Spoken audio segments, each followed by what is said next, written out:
Welcome to the Fellowship of the Script, the podcast where we dive deep into the craft, struggles, and stories of filmmaking. I am your host, Eric Bowder. I'm your other host, Ben Escobar. Whether you're just starting out or you've been in the industry for years, this is the place for real talk about the art and business of film. So today, we got a little bit more casual of an episode. There's some good discussion. There's some rather not so positive discussion. But basically what we're going to talk about is what people are calling the death of Hollywood. And kind of also going to announce our monthly Patreon giveaways, which is very nice and very positive always. But I'm sure you've been hearing about and reading about it. Everyone's saying we're in the end times. But yeah. Yeah, it's going to be a lot to unpack, but there's going to be some kind of downer stuff to talk about, but also some optimistic stuff. We definitely try to keep things balanced here. Um, But before we get into why we chose this, if you're watching this or listening on Spotify, please follow us so you get notified every time we drop a new episode. That also helps our podcast get recommended to new people, so we would greatly appreciate it. Yeah. So let's get into it. The way this started was Derek actually mentioned to me he saw a podcast interview with Mel Gibson where he's kind of talking about the current state of Hollywood and then implying there's been a death or it is actively dying. There's a lot of different signs of that. We can kind of go into the details. And also, Mel Gibson is kind of one to talk as he is one of the chosen one from one of the chosen ones from Trump's team to save Hollywood. Yeah, the chosen ones to not have done anything as of yet. Right. And So we'll see where that goes. Yeah, just to clarify, we're mostly referring to the state of production in California, but also how it affects the rest of the country's production and the world. Mhm. So let's dive into this. Well, you tell me what you kind of felt about it first, and then I think we should Okay. kind of pick it apart. So I'll talk about what Mel Gibson said. So maybe I can link the interview or the podcast that I saw in the comments. But essentially, Mel Gibson was on to talk about the current state of production in LA, and a lot of the things he said were pretty pretty sad to hear. Essentially, what he was saying is it's a ghost town. And Ben lives in LA, so Ben, feel free to chime in anytime you feel like, oh, I have some experience with that. But essentially, he had two productions where they ran into issues because LA is just too expensive to film now there. So, for example, there was a film he was working on, and they needed to do a 1 day reshoot. And you'll hear this a lot, 1 day reshoots, coming up where it's like, they just need to go get some specific things, and then they are, got all the things they need to fix the film. Mhm. Reshoots are pretty common. Sometimes they get put into a negative light, especially with stuff like Marvel, because you'll hear like, oh, they need to do like a month of reshoots, which is a lot of time, but it's because they spend so much on their productions and there's so many moving pieces and so many people involved. But Mel Gibson's been doing a lot of, I would say, mid-budget stuff, and they needed to do a 1 day reshoot, and so they looked into doing it in LA because that's where everybody lives, and it actually turned out to be cheaper to do it in Las Vegas. So they ended up going and doing it in Las Vegas. But then similarly, another thing came up where they needed to do a 1 day reshoot, and the production he was involved with actually decided to go film in a foreign country. I think it was Italy, dude. Or no, he was talking about shooting in Italy for the sequel to The Passion of the Christ. But Bulgaria?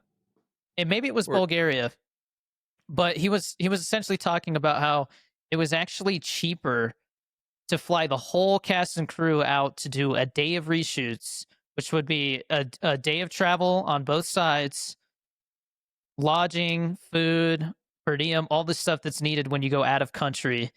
It was cheaper to do that than it was to film 1 day of reshoots in LA, which is just insane.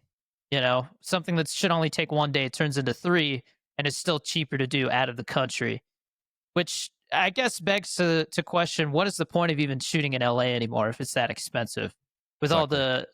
all the Los Angeles, I guess California union regulations, how much people have to get paid, paying into people's pensions, permits, the healthcare being paid into.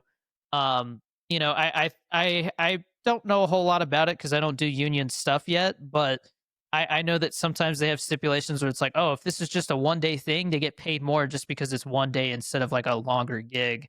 So there's so much that goes into it, but the amount of hurdles that it takes to film in LA has essentially made it unviable to the point where a production, for example, one battle after another, should have cost like 70, 80 million, and instead it ballooned to over 120 million because of all the extra fees and hidden costs that came up while they were making that movie in LA.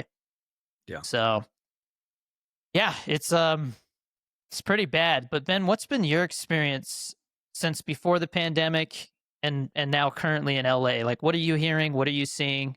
Sure. I mean, from my experience pre-pandemic, it's a little biased because I was in film school throughout the entirety of that. That said, though, there were productions happening left, right, front, and center, and it was very easy to get a gig as a PA. And there were PAs whose kind of life model was to count up the days that you would have to where you qualify traditionally for something greater, all the way up to like AD, like a first assistant director. I had a friend who very impressively would be so gun ho about trying to build his way in the industry. Aaron, you know him. And the way he did this by making his first slew of connections was he was an extra on a TV show. I think it was, I forget what it was called, but it was like a female led pitcher. It was like a thing. It got canceled after one season, but it was a show and he was an extra in a crowd in a baseball field, and he was kind of walking around. He was like one of hundreds, and he was really curious because he just wanted to be on set, and the easiest way to do that was being an extra. And I'm pretty sure he got some money out of it, like maybe like 150 or 200, which is like hell, like really nice for a 18-year-old college student. He goes up to the assistant director during the shoot and just chats him up and is like, "Hey man, like this is really cool. Where are you from? What do you do? Like I'm 18. I'm in film school right now." And the charisma of being the 18-year-old bright-eyed bushy-tailed film student to the AD at the time, where that AD is turning down jobs left, right, front, and center, and he's just like constantly looking for PAs. Aaron going up to him at that time saying, "If you ever need a PA, man, I'm your guy. I'd love to do it, and I'd love to chat with you. I'll take you to coffee." And just on a whim, being like a good-looking, happy guy, it goes a long way, to the point where that is a friend he still has. That is over 10 years ago this happened. And that guy got him many PA jobs on name drop films, fucking Den of Thieves, Bright, Star is Born. And he has stories where fucking Bradley Cooper was yelling at him on set for being on his phone. um Rightfully so. But there was a really golden era almost of positivity where you were just drowning in jobs, and this AD was telling Aaron, and because he was so eager to say it, like, "Oh, I don't know, should I travel to Arizona, should I travel to that?" And to the point where, I mean, I'm not going to say the guy's name, but years later that guy is now doing DoorDash, that AD. And he has family and kids, and it's not funny anymore. It's not. He wishes he was drowning, because all these productions have left town. um you going up to someone begging for a PA job is like probably not very nice anymore, unless you're like networking amongst PAs. Like, I'm not going to badmouth networking, but it is a different time pre-pandemic, and then obviously post-pandemic. It's just every man for himself, and it's a lot of free work. It's a lot of people saying, "I want to do a web series." It was always, "I want to do a web series," but like people trying to do skits and comedy things, everyone trying to be their own like thing, and utilizing their following on TikTok to like make stuff. But like, I'm not saying that because we're obviously doing that. I'm saying like people who don't have a following, or like have like a following of like 1,000 people, and like trying to really leverage that. And it's just like, it's difficult, man. And it's not comfortable to ask for free work, especially the older you get, and the further away from school you get. But um I mean, that's just on an indie scale too. But there's I want to hear about your experience, because you had a similar one of being bright-eyed bushy-tailed PA gigs lined up. Yep. Yep, I was supposed to go PA, on the spinoff of Blackish, and I turned it down because I was making the big bucks all of a sudden streaming on Twitch. Um, which is funny because I mean, even Twitch is something that I don't even think is. If I was still doing it, I don't know with where that platform's gone. I don't know if I'd still be making that kind of money either. I think I pivoted at the right time, but essentially, when I got out during the pandemic, before everything shut down, I mean, it was essentially the height of Hollywood. Like everything was going great up until the pandemic hit. They were having record box offices. You know, production was booming, and then it all came to an absolute halt. And you know, things opened back up. Things seemed like they were kind of on the up. You know, things were starting to boom a little bit again, and then the strikes came, and it almost seems like the strikes couldn't have come at a worse time. And arguably, the strikes didn't really accomplish much because all they did was drive production away due to inflating costs even more. Because it was like, hey, we want more pay and no AI, and it seems like we still have the AI stuff, and now nobody's got work because they've decided to go to other countries and they just hire local for the tax incentives. So unless you're somebody who was, I mean, just a veteran, like 10 plus years doing, you know, the specific job that you do, and you were able to essentially be tight knit enough with people to where they'll take you overseas to go work on these Hollywood productions now. I mean, like you said, people are door dashing, people are picking up part time jobs. I mean, I've seen countless videos to the point where I just try not to look at stuff anymore where people are saying like, you know, I lost my house or I'm going to lose my house. Hmm. You know, I can't find work at all. It's every department too. It's not like it's just one thing. Everywhere from PAs all the way up to like writers. You know, Yeah. writers' rooms have gotten smaller. Everything due to the cost has just it's really it's gone from a flow to a trickle. You know, like it's just it's dripping out, and there's not enough work to go around. And it's interesting. We're gonna talk about kind of like the more optimistic outlook of all of this, but right now it's hard not to be discouraged because everywhere you look, people are saying like either they're calling it quits or they're thinking about it, or you know, it's never been worse. And so much is uncertain in the entertainment industry as a whole, as well as, you know, obviously production like we're talking about, that I mean there's a lot of confusion and everybody's kind of waiting to see where everything falls, but in the meantime, they're struggling. Everybody's struggling, you know? Yeah.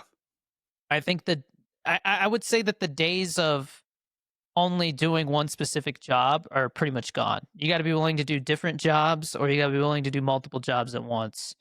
Um, and I don't know. I mean, Ben and I obviously have decided to approach things the way we are, and kind of, you know, navigating this with like a flashlight in the dark, you know, and as long as we can kind of see in front of ourselves, you know, 10 feet, we're Yeah.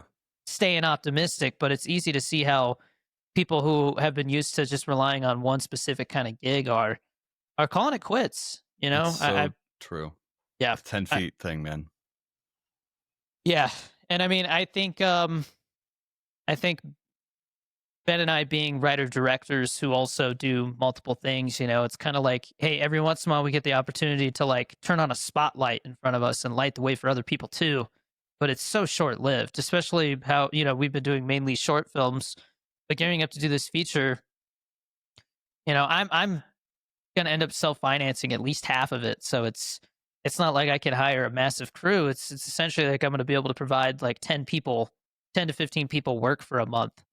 Um, but you know, it's not gonna it's not gonna allow these people to be set for the rest of the year like, you know, people used to be by getting one big gig or like, you know, two medium sized gigs.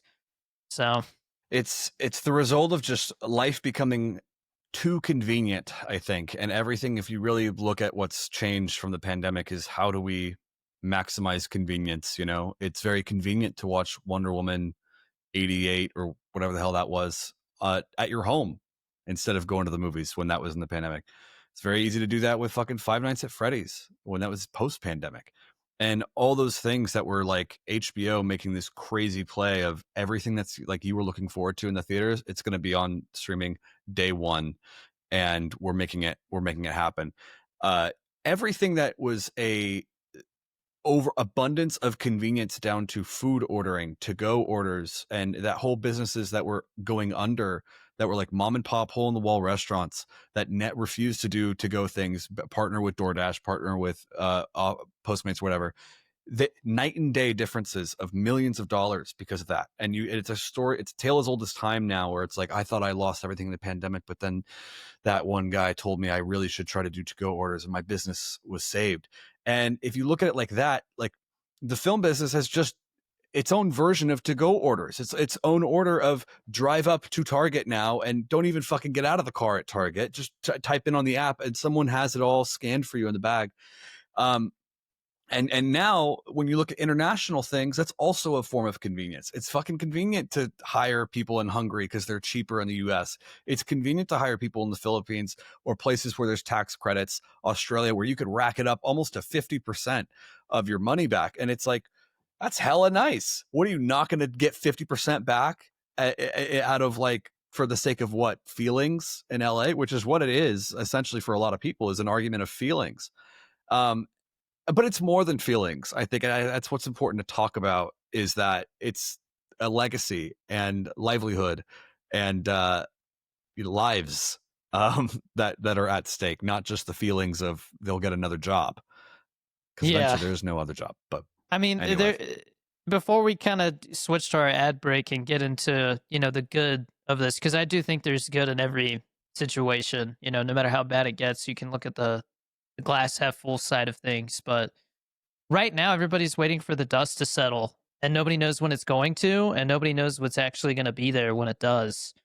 One of the issues I see coming up is that without a federal tax credit here in the U.S., like Ben was saying, these other tax incentives in these foreign countries are just too appealing to the big studios, who are the ones that are spending insane amounts of money. We're talking, 100 to 200, sometimes even $300 million to make one project.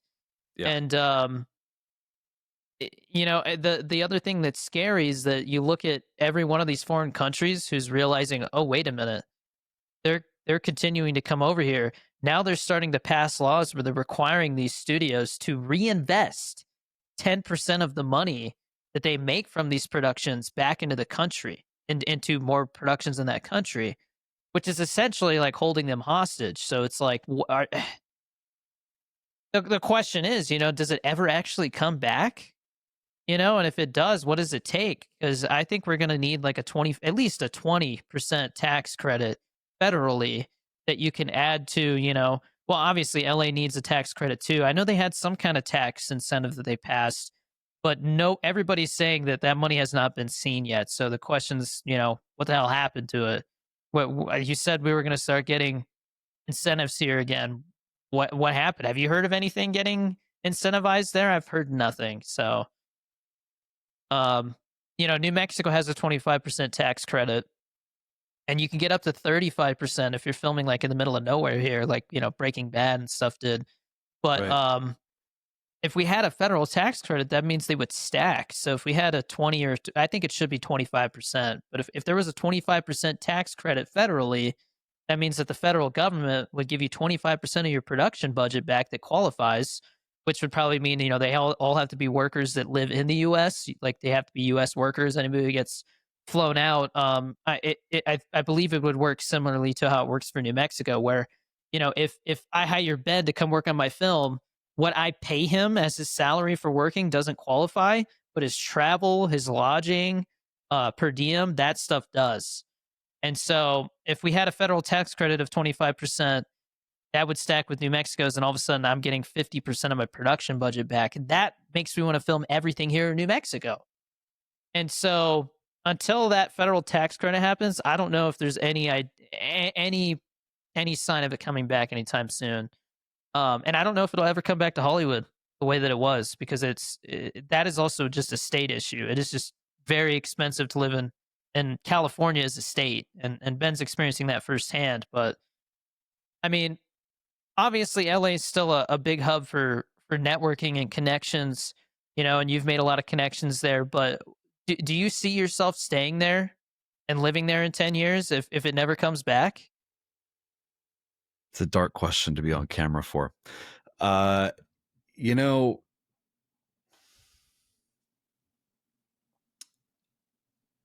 no, no, it's impossible. The reason, I mean, actively now, when I come visit you in New Mexico, I'm like, fuck, man, I don't want to leave. Like, if I had a house that was cheaper than what I'm paying now, right next door to you, and seeing you, Bobby and Theo, and like making movies and like doing the same life I'm doing here, essentially, like mostly living in my office and my computer, like I'd be so much happier. And it's just so much more life. And it's now become a question of like, okay, so what am I staying here for?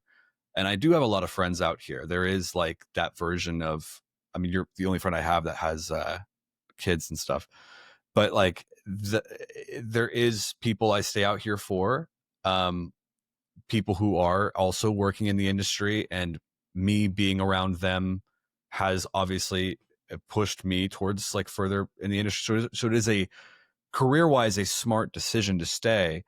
Um, and I wouldn't have been able to make the many of the moves I have in the last several years towards like the producing front and also writing directing, like had I not stay.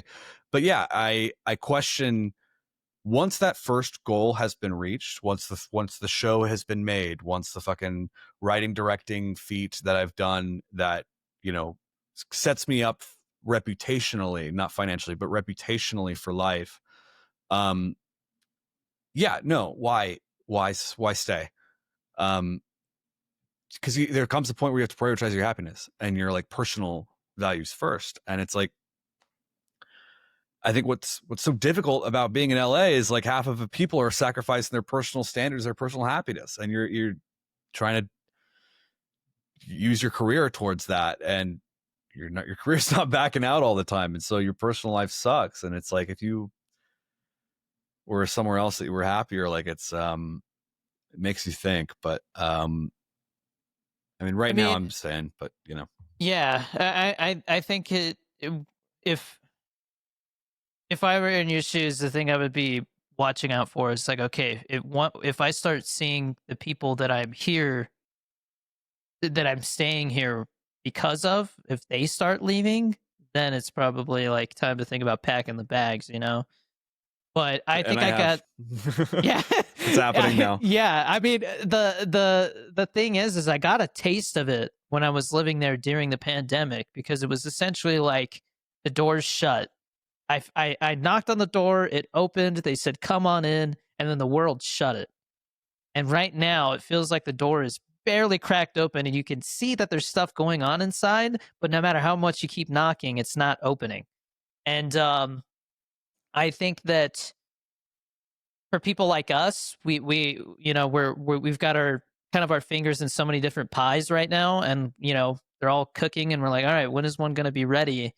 I think that I think that when I left, it was out of fear of like, okay, like if this was how things were long term, how sustainable would that be? And I think in my shoes, having a family, it was a very obvious this isn't viable. And Of I'm course. very thankful that my wife and I both came to the same consensus when we did, like, yeah, it's time to get out of here. Cause I think we were there for 6.5 months, and we are like, this is just even making good money through Twitch. It was like, you're just burning through it twice as fast living there Mm. as opposed to here. And New Mexico has kind of stabilized in terms of like how many people are moving in and out. And so it feels like the cost of living is stabilizing. But it seems like LA, the cost is still going up. So, Yeah, I it mean, is. the idea of you getting a show made or getting a project made and you get a huge chunk of money, it's like you could put money down on a house here and you're like set. You know what I mean? It's like if I pay off my house, I can weather pretty much any storm, you know?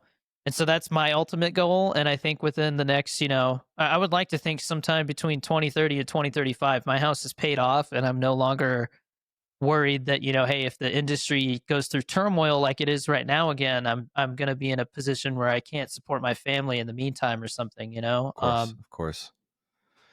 but I fully agree with you, man. I mean, I will say this: if I did not have the active projects I have going on right now, if I did not have a mentor, if I did not have, I mean, I would say if I did not have friends, I have friends, but then the friends I'm referring to, half of them have all left. Everyone I met in film school has all given up. I'm the last man standing.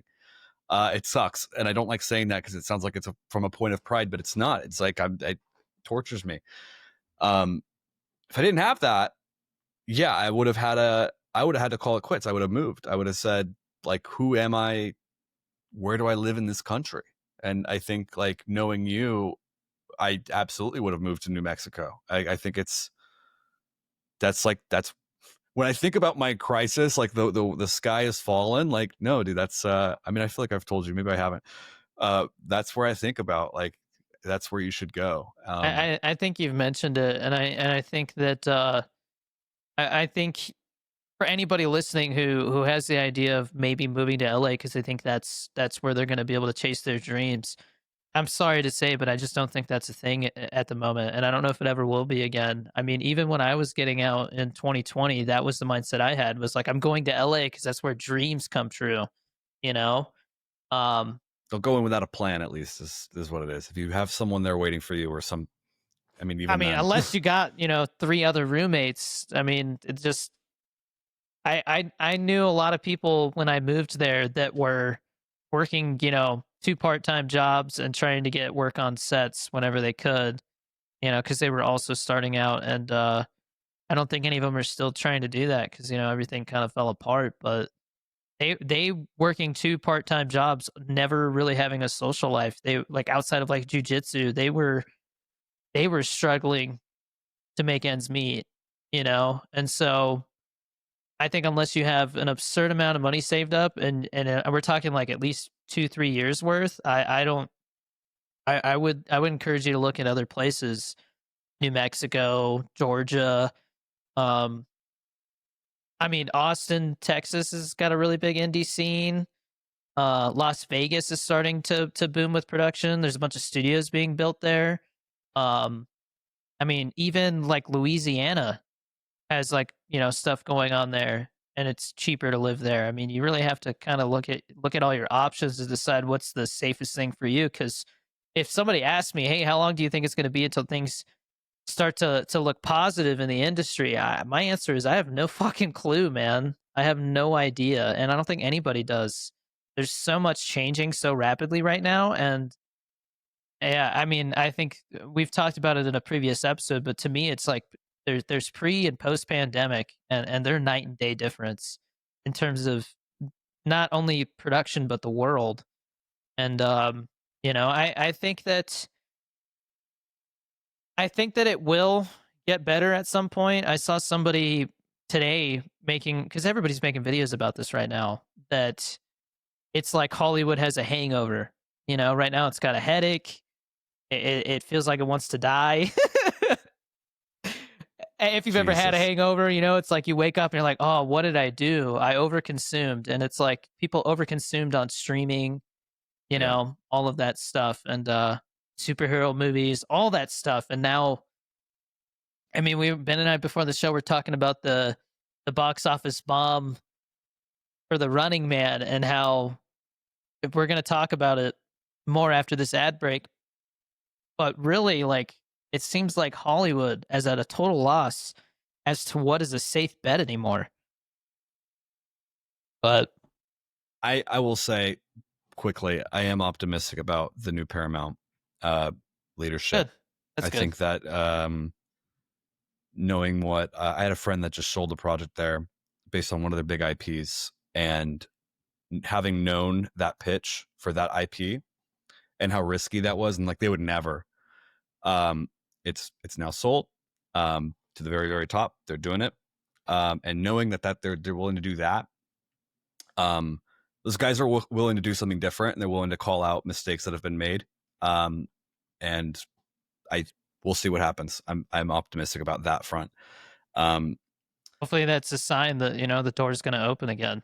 But, yeah, yeah. you know, we're about to hit the holidays, so I don't know what's going to happen the rest of this year, but hopefully 2026 is the year that Hollywood finally gets its shit together and stuff starts to happen again. But I don't know. I don't know what has to happen for that to really come to fruition. But we'll be talking about it on this podcast. I know that. So, you ready to move on to an ad break? Yeah, let's get to our winners and stuff. All right. If you're enjoying the show, please subscribe on Spotify, Apple Podcasts, or YouTube. We appreciate the support. You can also follow us on social media to see what Ben and I are doing behind the scenes. I go by at Danny Dorito23 and at Derek J. Bowder on my socials. Ben goes by. I go by at Real Ben Escobar or at Genie Boy Games for more gaming content coming soon. You can also join our Discord if you want to come chat about filmmaking, going to the movies, you want to network, or grab some giveaways. There's always something going on. Everybody in there's really cool and friendly. Just don't come in and cause drama or weird anybody out, and we'll be good. And that is free to join. And then we have a Patreon if you want to go above and beyond and support us like that, which we greatly appreciate. We have a very supportive Patreon community, which we can't thank enough for supporting our podcast. But it is $1 and up, so that is monthly. And then we also have where you can subscribe annually and save 15%. I was just talking to one of our producers, and they're like, "Hell yeah, I'd take advantage of that annual subscription." I'm like, "Good, that's good to hear." Very good. But you can get access to exclusive hangouts. We just did our film fellowship this last Saturday. The Saturday before that, we did our hangout for $1 members and up. The hangout is pretty laid back. We literally just talk about whatever. Usually it's movie stuff. And then our filmmaking fellowship is where we actually talk about, what's going on with our projects, just share experiences, talk about the current state of the industry, and, give each other feedback and stuff. And it's, a very positive, supporting environment. And then there's also producer opportunities where you can actually get a credit for supporting our show as an associate producer or a co-producer. And we also do giveaways, and we'll talk about the giveaways that we're doing this month and announce those winners in a second. But first, don't forget to use G Fuel code DannyD for 20% off. They just announced a bunch of Fallout flavors. One of them is root beer. Ooh, yeah, Nice. yeah. And they I believe I just spotted it in kind of like a teaser. There's a pumpkin pie flavor coming for Thanksgiving, so that'll be interesting. That sounds like it'd be interesting to try with milk. They do have flavors that are meant for milk, and that sounds like one. And there are other pie flavors, like raspberry pie is still one of my favorites. That's really good. But use code DannyD to get a discount. Feel your filmmaking sessions. Ben and I drink it all the time. I gotta get Ben. That snake eater flavor just showed up to my place. Hopefully yours is Really? Hopefully yours is about to show up. Well, that's great. I was Yeah. expecting it in December. Do you get preference for that or something? No, I ordered it myself, so I don't think so. Not for that one. Let me have a look at my shop app here and see. Yeah, you do that while I announce the giveaways. Let me grab those real quick. So we have 3 giveaways this month. Every month I do some kind of special Discord giveaway. So if you're a member of the Patreon for just $1, you can get access to these giveaways that are in the Discord. And this month, it is a Blu-ray copy of the Man with No Name trilogy, which is A Fistful of Dollars for a few dollars more, and The Good, the Bad, and the Ugly, which is a great spaghetti western trilogy, probably the most iconic trilogy of westerns out there. And that winner is Nikki Pantazis. So congratulations, Nikki. Love these movies.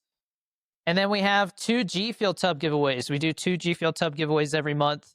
One for the $5 tier, which is US only, and one for the $10 tier, which is international. So if you're in a country where you've been wanting to try G Fuel, but shipping is almost as much as the tub itself, this is an opportunity for you to win some for just $10 a month. And there's not a lot of people who enter into the international giveaway.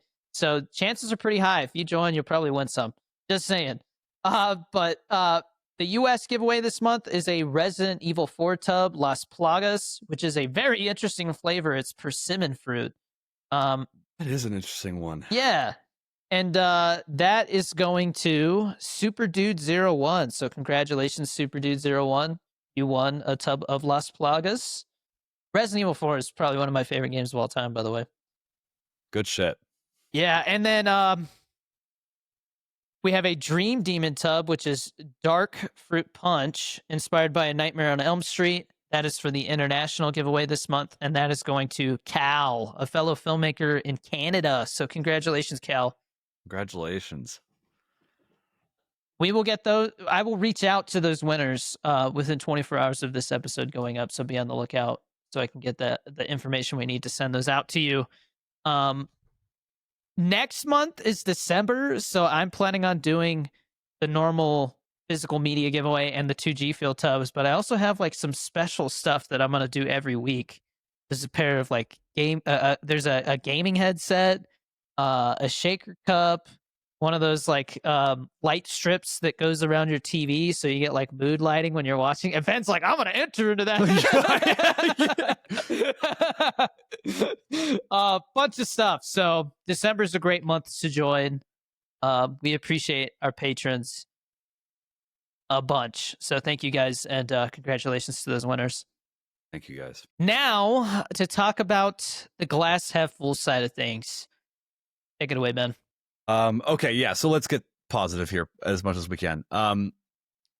So I guess we've talked about it a lot before about like what we should be doing, what we can be doing, what we are doing, the opportunities that have arisen post pandemic, but then also just from the evolution of the industry. And that is that user generated content is kind of king right now. And a lot of people are down to find new voices organically. And TikTok obviously is a huge way of that, where you can just, I mean, if you could just post a video with the right sound of, let's say you're at the park and you're like some single guy or a single girl, and you see a couple from afar and they're just sitting and the sunlight just hitting perfectly at their little picnic and they're reading books, and it's just like, you fucking make a video, you add the sound, and you like, man, I wish this was me, or something like that. And you'll go so viral for that. But it tells a story. It's like, oh, fuck, there's people out there who are alone and wish they had somebody, and it's beautiful on the outside. But is it? That's a movie. Yeah. It's kind of like the gas station junk food version of what we do as filmmakers.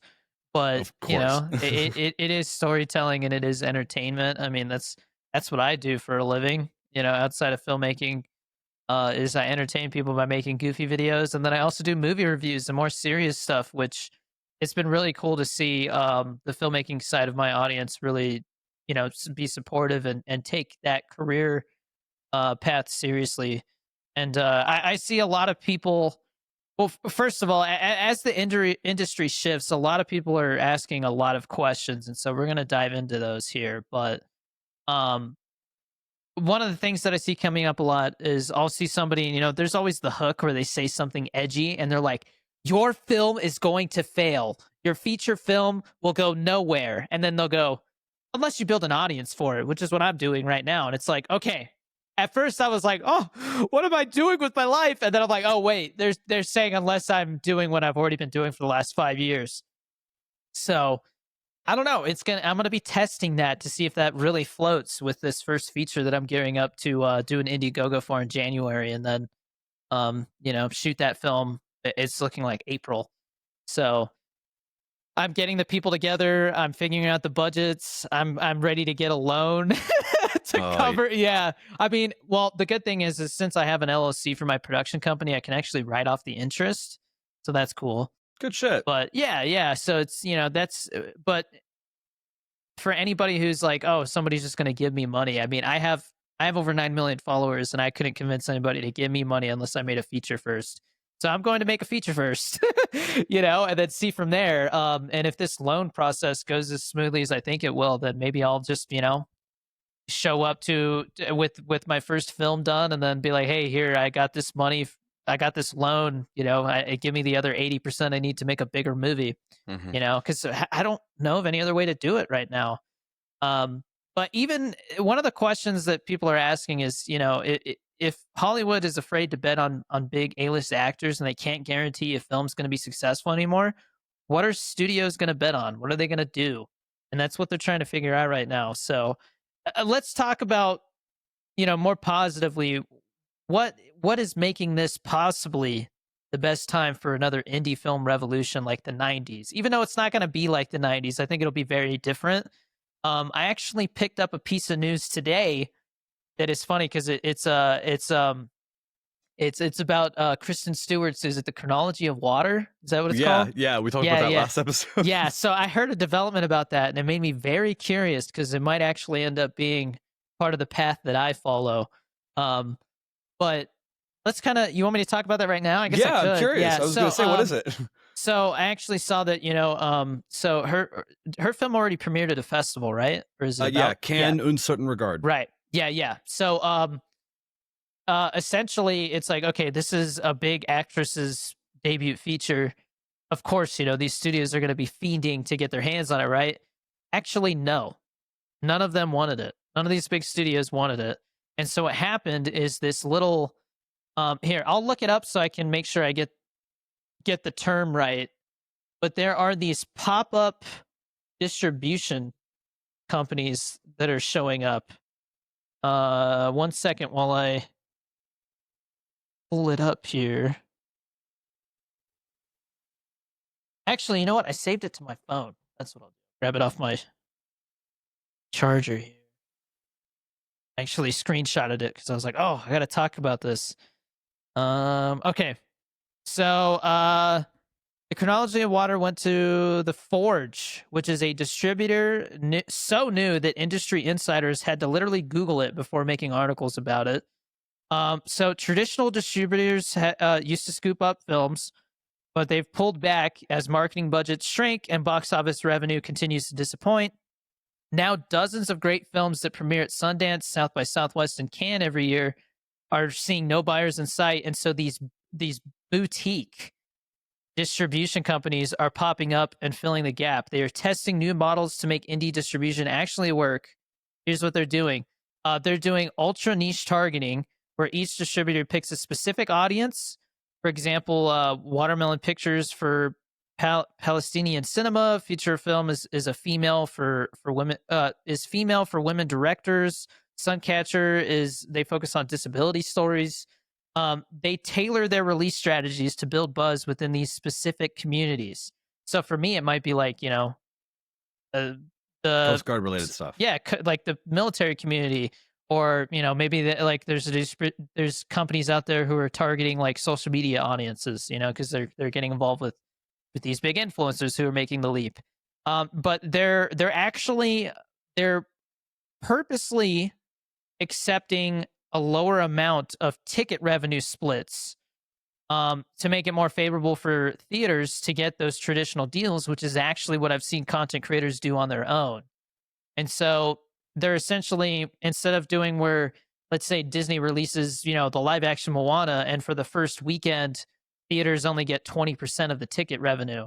Hmm. These boutique distribution companies are going, okay, we're going to do a limited theatrical release, and we're just going to straight up give you 50-50 ticket split, which is what I've seen, like Sam and Colby do with their YouTube ghost hunting movie thing that came out, this weird hybrid thing. So it makes them much more favorable for theaters and actually makes them want to do it. And it's actually allowing these boutique distribution companies to, get it into theaters to the point where they can generate reviews and get credibility that they need to sell it to Netflix or Hulu later, right? Right. So very interesting. And then filmmaker first payment terms are essentially what they're offering. So producers are actually getting paid from box office revenue immediately, first dollar gross, not after the distributor recoups expenses. So unlike traditional deals where filmmakers wait months or years to see any money, these boutiques are completely flipping it and doing the opposite, which I love to hear personally. because I think that's what needs to happen. These other distribution companies need to essentially do it the opposite way that the big studios do, because the way the big studios are doing is obviously not working anymore. So Hmm. the big picture from here, and I'm reading this off of the dailies, which is a really good like Monday, Wednesday, Friday newsletter. I don't know if you subscribe to them, Ben, but this is where I No, get my news. So the big picture is that companies this small are handling prestige films like Stewart's, and it's starting to become the new normal. So traditional buyers are missing in action, but these boutique distribution companies are essentially rewriting how indie films reach audiences. And not all of them are going to survive with this model, because they'll make bad bets and stuff. But at least they're proving that this new model is viable, and the old model isn't the only way to do things.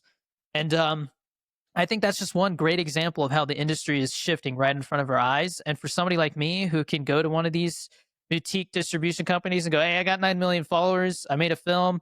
I was already talking to theaters, and I was going to do the 50-50 thing. Do you want to handle it for me?" And they might actually put money into marketing it, which I wouldn't otherwise get. So interesting. yeah, it's something for me to personally think about, but I think also anybody out there who's looking to make an indie film, and they're like, well, how do I actually get people to see it? It just goes to show, obviously Kristen Stewart probably wouldn't have gotten a deal like that if she wasn't Kristen Stewart. So the same thing applies that we've been talking about for the last couple of years: is build a fucking audience, however you can, whether it's making goofy food reviews like I do, or G Feel videos, or streaming, or talking about movies, whatever it is. If you can get people to relate to it, connect with you, and feel like, hey, whatever this person does, I would like to support it. That is putting you way ahead of people who are showing up thinking they could just make a movie and somebody's going to come scoop it up, because that is just, it's not realistic. And it's why you can go on Tubi and literally just sit there for an hour scrolling, and it's just all stuff you've never heard of, and there's people you never heard of in it. Or maybe there is one big actor in it and you're like, how did they get them? And then you realize, oh, it's because they spent all their money on that actor and not on like a good script or anything. So Yeah. it's it's like I said, it's something like that that keeps me optimistic. But um have you to kind of shift into the questions that I wanted to bring up, have you been looking into why AFM, that essentially, by the way, I was surprised to see they actually decided not to do it in Vegas this year and did it in LA again. Mm, So interesting.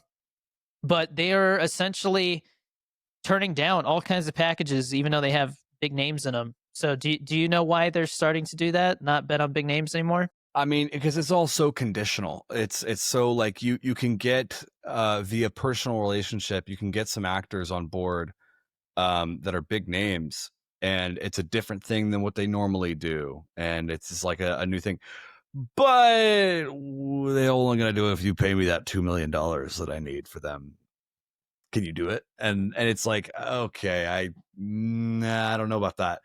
And then it just really calls into question, like, instead of like an impulse buy, like everybody's just like, because before there's data driven moves, but the world is going into shit and in a recession. And I think the reality of what people are seeing is half of the reason AFM and all these places were so hot and packages led by actors were so hot is because half of this fucking shit had no homework done behind it and didn't need homework done behind it.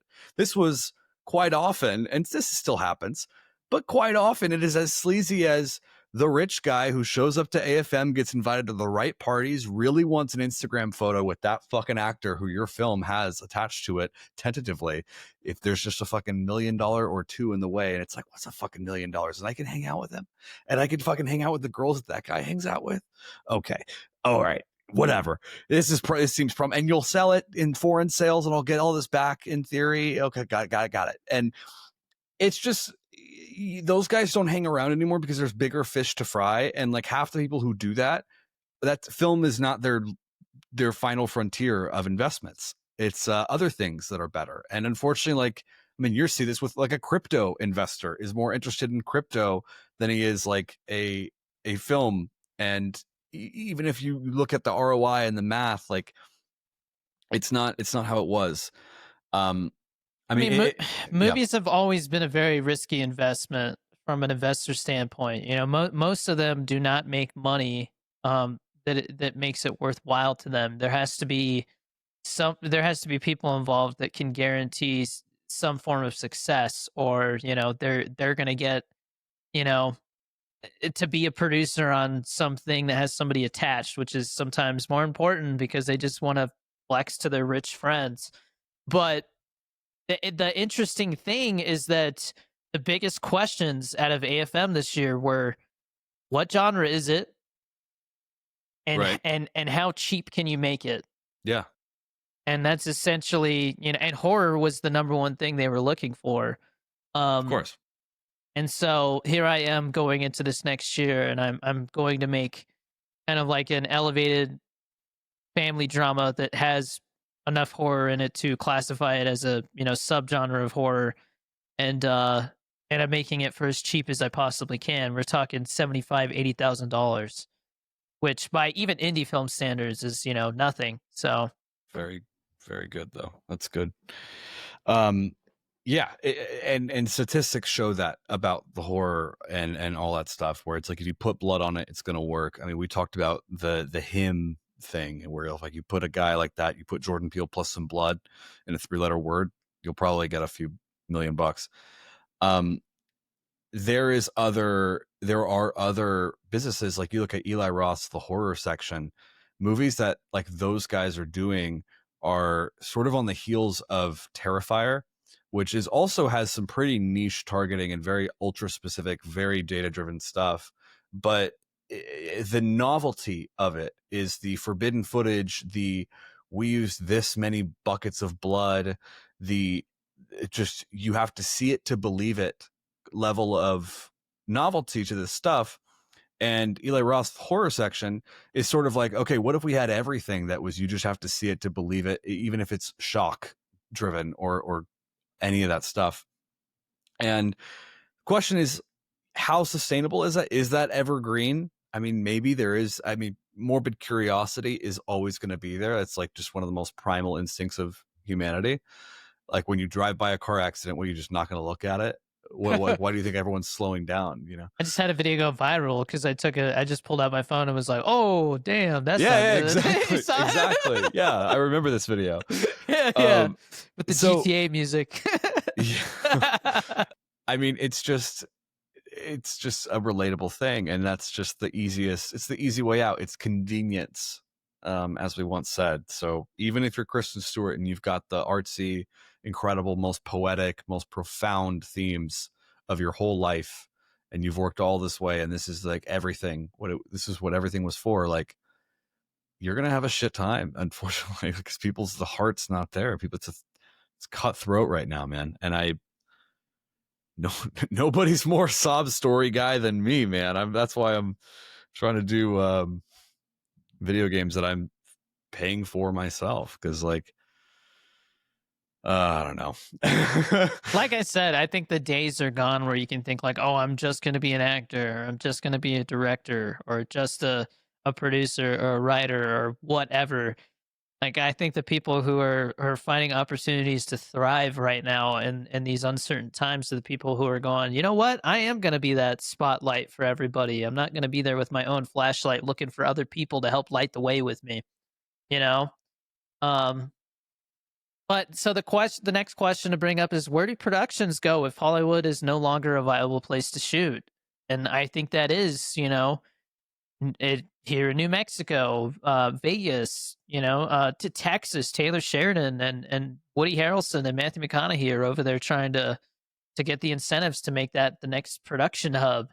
Um, like I said, I think that we are seeing right in front of ourselves I mean, they just announced that Marvel, like 70,000 jobs are about to go overseas, that were otherwise, you know, expected to be in Georgia. Like it's crazy. You know, they because we're talking about like Marvel is over here planning their stuff years in advance, and so they're like, okay, you know, like we were thinking about continuing to shoot in Georgia for the next 5 years, and all these crazy productions and repeat jobs for people and stuff like that. Actually, we're gonna go film that overseas because it's cheaper. We can save way more money, and our movies aren't making money anymore. So it's yeah, I think that if you're somebody looking to get in the industry right now, I would stop and go, okay, what can I do in my own hometown? I think shooting short films is something you can do wherever you live. You might have a harder time finding the people with at a certain point. You're going to start to run into like, okay, it's hard to find people with a certain level of experience because they all move once they get to a certain level. Um, but I would seriously look into what can you do where you are right now. I think what is this? Jeff Nichols is a famous example of a guy who started out in Ohio, Hmm. or was it Ohio or Arkansas? I can't remember. I don't recall. Anyways, he started out there making his films, and now he's working with like Austin Butler and all these big people. So um see what you can do where you live now, and then once it's time to start planning to like move somewhere where there's more of a production hub, look at the current cost of living, look at what is actually happening there. Are things looking promising? What are the tax incentives? Because that's going to be a big thing no matter what you're doing. Is like, I think wherever the tax incentives are, that's where you're going to find more work. Hmm. Like, I there's a map that came out recently though that shows like how much production is down in each one of these hubs. And New Mexico was down like 55%, something like that from last year. So it's pretty bad everywhere, but I think wherever you think you can sustain yourself outside of film the longest is the best place to go. But at the end of the day, there's personal factors. Like, do you have family somewhere as opposed to somewhere else? If you're supporting yourself with a specific kind of job or career field outside of film while you get your film career stuff going, where is that work at too? How close can you get to one of these hubs? Um, Luckily, a lot of stuff can be done remotely now. Like I'm always having meetings with Ben over Zoom and stuff like that. So you'd be surprised what you can get done even if you don't live in LA. Yeah. Do you have Yeah. anything to say about that, Ben? No, I mean it's you kind of nailed it, and the question of whether to live or not in LA is, I think it's its own podcast episode. Like, just do you need to live in LA? It's Uh, like that. I don't know why I think of that movie title, "To Live and Die in L.A." yeah, Like, yeah, yeah. That's what I feel like I'm doing right now, man. oh man, But yeah, you're right. It's you, you either have it or you don't, in these meetings.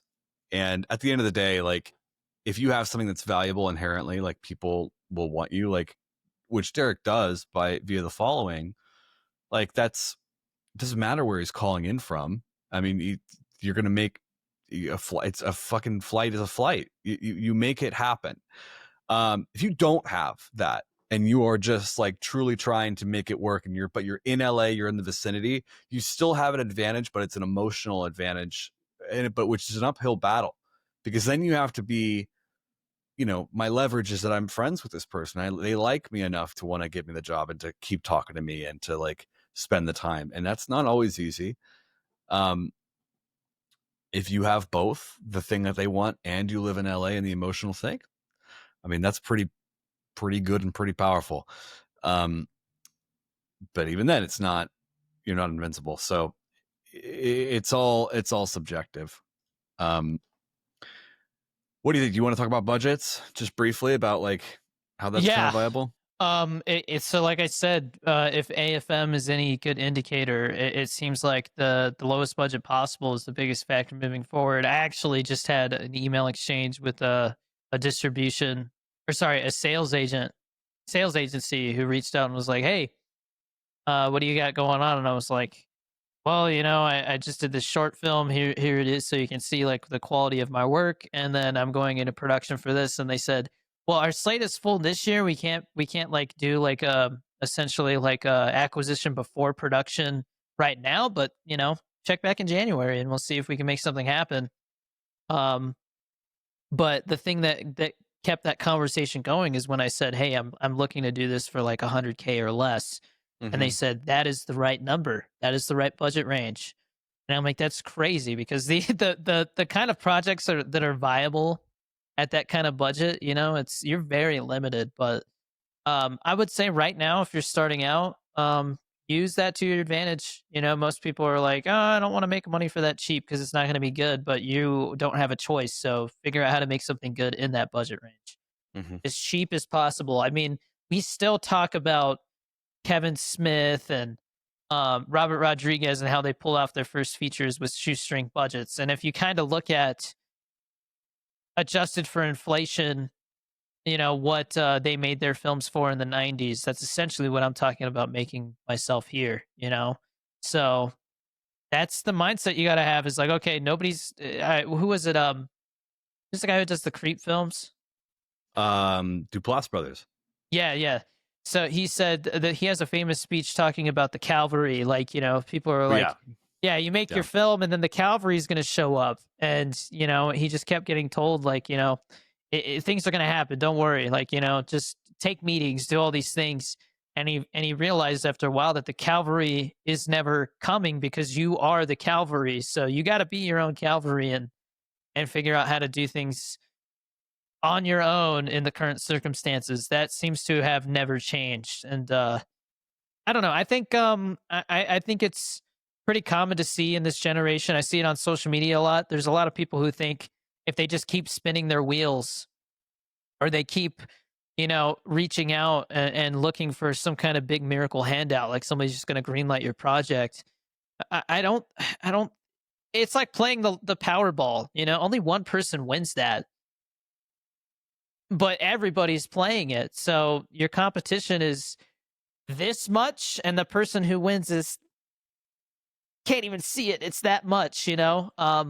There is a lot of buzz right now that spec scripts are starting to sell, and I think that gets people excited. But you got to remember that the people who are selling spec scripts are people who are already established. So don't think that that also means like, oh, I can just start sending scripts to people and somebody's gonna, you know, just magically buy it, even though I'm some no name person. But that's just the reality of things. I think that you know, Ben and I have talked about writing films about this idea that everybody's got this, they're looking for the get rich quick scheme, you know. I think if you're getting into the industry right now thinking that you're going to get the fame and glory overnight, you know, the fame and fortune, you're going to be pretty sorely mistaken. You're going to find out pretty quickly that that's just not how it works. You know, all these overnight success stories that you're seeing, like Curry Barker, they're not really overnight success stories. They've been grinding it out for the last 5 to 10 years, you know, going to film school, making their own projects. You know, they're in the trenches, getting their hands and feet dirty, doing the work so that when the opportunity does come, people look at them and go, oh, you're actually doing it. I can bet on you. So I think that's where we can leave it, unless there's anything else you want to say about that. No, man, you know, you just got to see it as a business. I think the I heard this early on in film school, actually, before the pandemic and before the big crash out. Um, Big and that crash was, out. yeah, when someone was telling me, I was like trying to make my own feature, a second feature at the time, and I was trying to get 50K, and I was like, how do I do that? And 50K was like the most money I could ever imagine. Um, Someone was like, you have to understand that like this is a business first and foremost, and when you have the stakes of running a business, like people just act different. People are weird, and a lot of your favorite films. He was like, think of your favorite scene from a movie, and I was like, oh well, this scene from American Honey, and this emotional thing because it's so artsy and great. And he was like, you don't think like in between those shots, like on the side, there's fucking people like just sweating and fucking smoking cigarettes and talking about when fucking scrolling on their phone, just saying, when the fuck are we going home? And don't even know what the hell is on camera that they just shot. How many people do you think actually gave a fuck about that moment that is so profound to you and changed your little life? And I was like, damn, I guess when you put it that way. And then I could never unsee that. Um, and not to like not to sound so bad about it, but it's just like that's the fucking same people asking like, do you have to pay for that? Do they have to fly first class? Can we fucking do an Airbnb and like just share rooms and whatever? And like, I don't care if it's just fucking. We have to get two Airbnbs, one for guys, one for girls. Why can't we just have separate rooms or something? Are you serious? And it's just like nickel and diming is so petty, but that's where we're at. That's just like that's Nobody just the can reality. afford anything. Yeah. Yeah. I mean, for example, my wife does the catering for my films, and we were looking at like the budget we have with this feature. It's a small cast and crew of 10 to 15 people, and it's actually, for this 20-day shoot, gonna be more viable to have my wife just cook meals for everybody than it is to, get the catering and stuff like that. We're probably gonna do, catering on Fridays as like, oh, we made it through another shoot week. Here's Chipotle or whatever the hell it is. Mm. And so it's not glamorous. Like this idea that you're gonna like just end up on a set and everybody's eating freaking surf and turf while you sit next to Will Smith, like it's just not happening. Even the people who it was happening for, it's not happening for them anymore. Everybody is out of work, and so you have to create your own work. That's the only if you are looking for a surefire way to advance your career, make your own stuff. That is the answer. Everything else is a gamble. Even work making your own projects is a gamble, but at least it's a more surefire way of, getting experience, which always helps you grow and make the next one better. Um Makes you think why they took AFM out of Vegas. A little redundant, maybe, to have it there.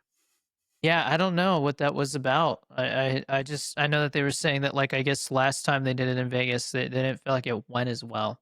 Well, I just mean So, it's just double gambling.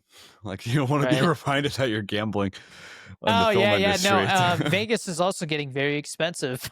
They're Yeah. like everybody's talking about, like, all the buffets are gone and, no more free drinks while you're playing poker and shit, like, it's God. I don't know, man. We don't get into politics, but, like, this country and the world, it's just economically, we're just going through a rough time right now, and I think the government is acting like, "Ah, no, everything's fine." But, like, well, because they don't wanna acknowledge that, like, people are struggling, but that's how it is. So, when you're thinking like, "Oh, let me see if I can, get someone to work for free," think about that. People need work. Even if you could just spare $100 a day, like, it goes a long way, and you're gonna get better work because people need it. And I think that's the one positive thing that I'm looking forward to besides, getting my first feature under my belt is I get to employ a cast and crew for a month. And that feels good, you know, that there's people who are going to have a month amongst the darkness right now to go, actually, I am on a set and the pay might not be amazing, but it's, better. It's better than working on a student film. 'Cause those are the people that I'm hearing working right now. They're working on student films for $50 a day and food. And if they're an actor, they're like, they ran out of food, but I'm acting. Like, it's just like it's rough, dude. But I think it'll pass. I just don't know when, and you can't sit around waiting for the moment that it does pass. I think you got to stay busy in the meantime, whatever it is. Whether Definitely. it's building a following or uh, writing a film or producing somebody's film, or we're gonna talk to James Davini and Sarah Becco in this next episode about how they made One Click. They have a pretty cool short film that just released. It's on YouTube if you want to check it out before you hear from those filmmakers. It's called One Click with a K. Click is spelled with a K, but I mean, we're going to be talking to people who are doing just that. They are not sitting around waiting for other people to do things for them. They're making it happen themselves. So look forward to that next episode. But Ben, what's one cool thing since last episode? Let's see. I went to a wedding, but really I fully moved out of my old place. It's gone. It's done. Oh, turning the I've keys and everything, or turned in the keys, left in the garage. It was very sad. It was very emotional. did you cry? Yeah. Oh yeah. Oh, Yeah, I had to. I had to have like a real moment in that room, just empty. I yeah, pretty bad. It's okay though. Jeez. No, but that's it's cool to be in here fully. I'm really hitting the ground running creatively this week because that wedding was like kind of a big thing in the distance. Oh, the meeting I've been talking about for so long. It's like I hope that goes well. Part 1 of that meeting has gone really well, and hoping it continues that. But Look forward to talking it's about that after the episode. yeah, same. I am gonna read them out around midnight tonight. Is my plan because I'm also home alone right now, and You I said have. that last episode. I know, but then we got. I'll tell you what happened. I'm after kidding. Yeah. yeah. It's just like slip to the tongue. Okay. Yeah. That's it. What about you? Let's see. Gosh, I'm trying to think. This last week is a blur. I got ahead by like 3 days on YouTube uploads, which is something I've been preparing to do so that when I go to shoot this feature, I'm not stressing about also like, doing my full-time gig as a content creator so that I can like pay my bills and stuff. So that feels good. I'm also taking a couple of days off for my wife and I are going on our honeymoon finally, which is 5 years overdue. So, that's also That's getting prepared for that. that's wonderful. Wait, do you have dates for that yet? Yeah. You're not You want gonna me to say? share them? I I don't know. can. I'm just curious. Yeah. We got dates in December for that on our Okay, 5-year anniversary. So that's very sweet. Congrats. yeah. Um, and then one thing we're looking forward to, looking forward to hearing from Ben as well as my producers about around midnight and how they feel about it, so that we can start steaming ahead on pre-production. I've already been getting cast and crew together, so that's cool. Um, yeah. What about you? One cool thing you're looking forward to? I am pretty knee deep on the music production, like the songs of my game, Sweetheart. Nice. I mentioned it's like about a pop star, and so we'll have a full Yeah. original soundtrack. Um, that I don't know if I told you, but last week I got just demos of additional songs. We've now got 3 songs in progress, and those other 2 songs, one of them being like the big climax song.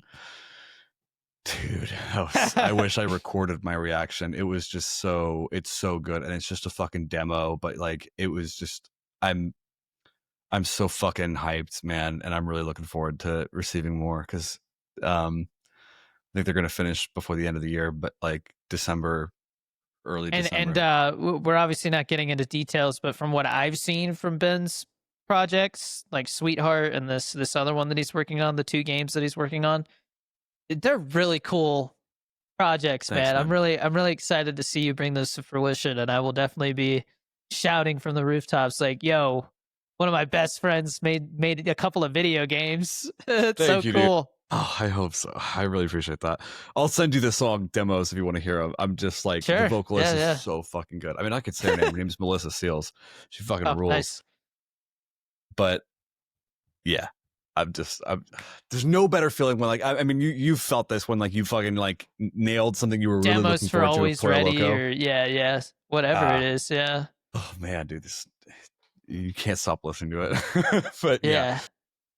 And this is just prime example of how you keep yourself motivated and occupied with passion projects while everybody else is looking around like John Travolta like, what's going on? Where is everybody? it really does. Because that's what's so fascinating. The difference between games and movies is games. It's a daily thing. It's like every day. It's like I have a bad day, but it's like, well, at least I saw that get good progress on my game. But it's on film. It's kind of like every day sucks until we're gonna shoot for 2 days, and those 2 days we better make them fucking count. And you're like, it's the best 2 days ever if you're like just doing a 2-day shoot. But man, like the lead up, you don't get it like you do. I mean, I'm thinking about how like 20 days is going to go, and I'm supposed to have people visiting the set who back the film, and Right. having lunch with people who back the film, and Right. they're going to be, there's opportunities for them to be extras, and like it's just, and I'm acting in half the film, like it's a lot to juggle, and I'm like, oh my gosh, Yeah. so daunting. But I know that once the preparation is done and we go do it, it's gonna be, you know, at that point, it's probably gonna be one of the best months of my life. I can't wait. So cool. So happy for you. But anyways, thank you to our Patreon supporters. Thank you for listening. Everybody who hangs out in the Discord. Anybody who newly subscribed, we've been seeing our subscriber count creep up. It's really cool to see that our last episode is by far our best performing episode so far. That So was cool to see. good progress, and yeah, we love doing this show. So thank you for continuing to be a listener or a viewer. Yeah.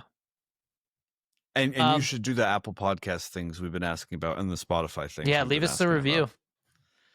I've got giveaways ready for when we hit those milestones. So go leave a rating and a review and subscribe and all that fun stuff. But anyways, that's it for this episode. As always, I'm Derek J. Bowder. I'm Ben Escobar. And this is the Fellowship of the Scripts. Thank you for joining us. We'll see you again soon for the next episode. Until then, keep creating, keep pushing, and keep telling stories that matter.